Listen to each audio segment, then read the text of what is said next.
Hai guys, welcome back to my channel. Kali ini gue mau review salah satu drama dari JTBC yang diadaptasi dari webcomic, yaitu drama Mystic Pop-Up Bar.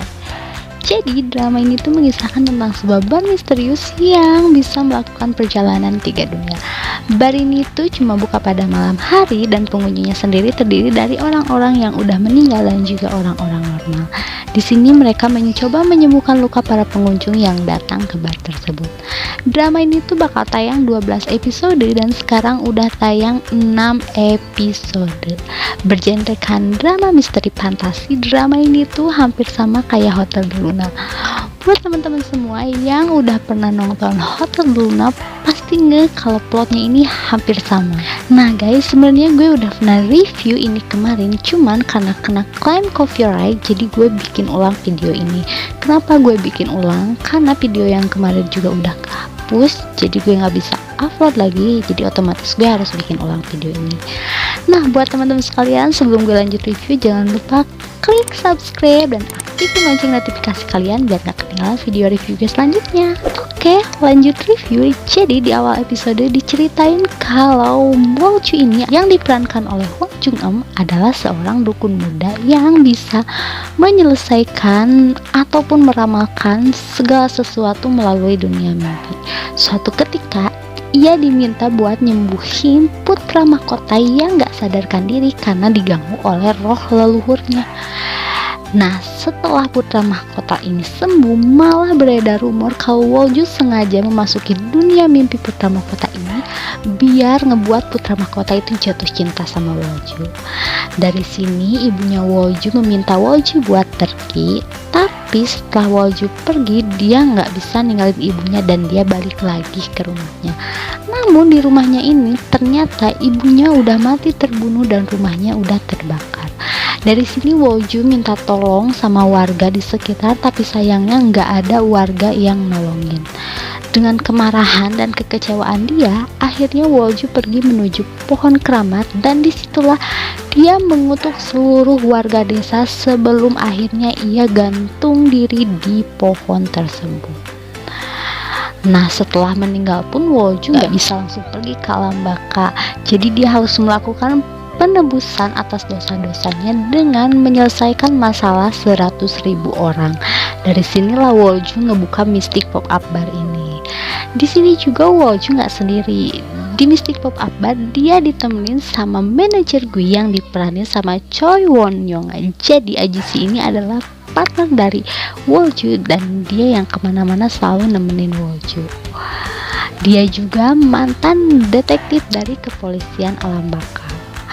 Nah setelah waktu yang diburu Wolju buat mencapai 100.000 orang itu semakin menyempit, akhirnya dia kebingungan gimana caranya biar cepat-cepat bisa nyelesain masalah 100.000 orang ini, padahal tinggal 10 orang lagi.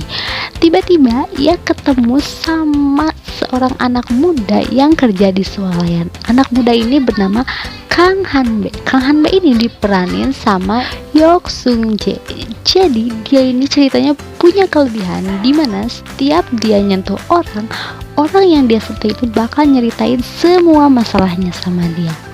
Jadi Kang Hanbe inilah orang yang dibutuhin sama Wolju. Akhirnya Kang Hanbe pun bergabung sama Wolju dan manajer gue.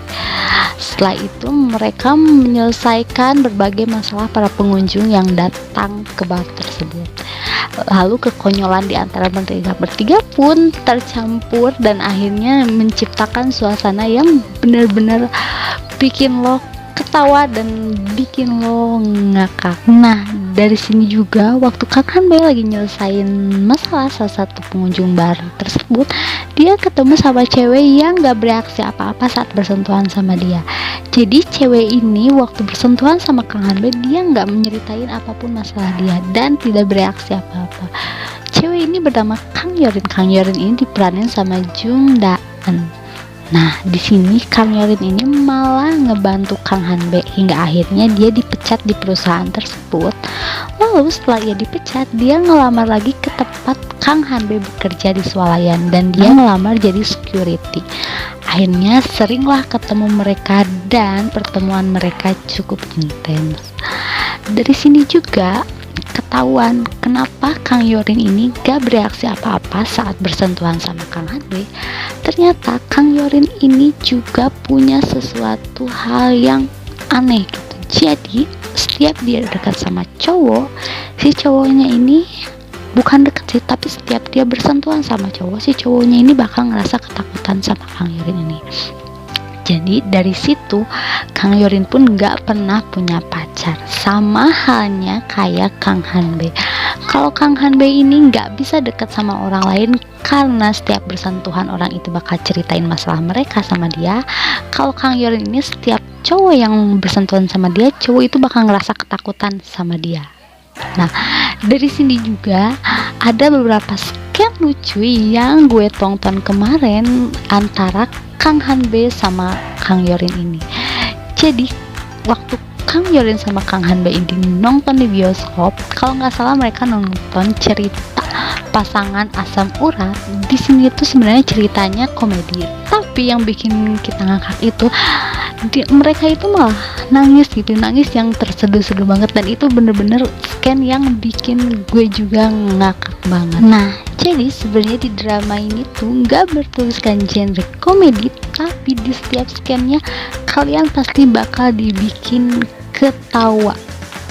Jadi ini sumpah lucu banget antara Woju sama manajer gue, antara Kang Hanbe sama Kang Yorin. Apalagi kalau misalnya Woju manajer gue sama Kang Hanbe udah nyelesain masalah bareng, itu kocaknya mereka itu klop banget.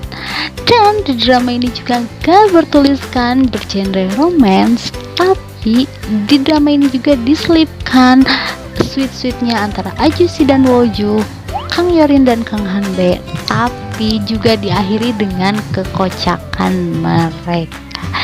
Jadi ini drama tuh cukup ringan ya menurut gue, dan asik, komedinya juga lo bakal dibikin ketawa tiap nonton drama ini. Jadi menurut gue sama gak sih drama ini sama Hotel de Luna? Jadi ini tuh plotnya hampir mirip karena ada beberapa poin yang sama. Yang pertama, sama-sama berhubungan dengan orang yang udah mati. Yang kedua, sama-sama melakukan sesuatu buat penebusan dosa mereka. Yang ketiga, sama-sama menyediakan layanan buat orang-orang sebelum pergi ke alam baka. Yang keempat, sama-sama mengandung komedi, tapi menurut gue komedi Mystic Pop-Up Bar ini lebih nampol daripada Hotel de Luna. Terus di Mystic Pop-Up Bar ini juga nggak ada romansnya. Kalau di Hotel de Luna dia bergenrekan romance.